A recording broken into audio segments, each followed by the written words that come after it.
Hello friend नमस्कार। देखो आपण गोटे OSSC तरफ नोटिस टी आसी जोठी कि आपण दिखाई जो RI एग्जाम होता तार रिगार्डिंग आप नोटिस रही। ये नोटिस आपंकर कहुई जो मैंने देखु जो आपंकर ऑब्जेक्शन राइज करने आपंकर डेट आसाला से डेट रे जो मैंने ऑब्जेक्शन राइज कर पारना आपन को पुणी थे आपंकर दिखाई जदि कौन सी आंसर आपंकर भूल दिखाई ताले आपण पुणी थे ऑब्जेक्शन राइज करेंगे 5 ରୁ 8 डिसेम्बर मध्य सहित आप गोटे सपोर्टिंग डॉक्यूमेंट आपंकर प्रोवाइड करेंगे जो डॉक्यूमेंट को सपोर्ट कर आपण क्वेश्चन को चैलेंज करूँगा प्रोवाइड करेंगे 5 ରୁ 8 तारीख मध्य आपण तार ऑब्जेक्शन राइज करेंगे आउ थे आपको सुजोग दि जाइए।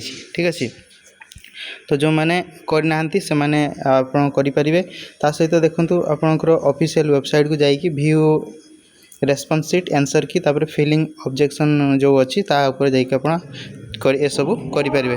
ठीक अच्छे तो ये इम्पोर्टेंट इनफॉरमेशन रही है आशा कर सूचना पाई। Thank you.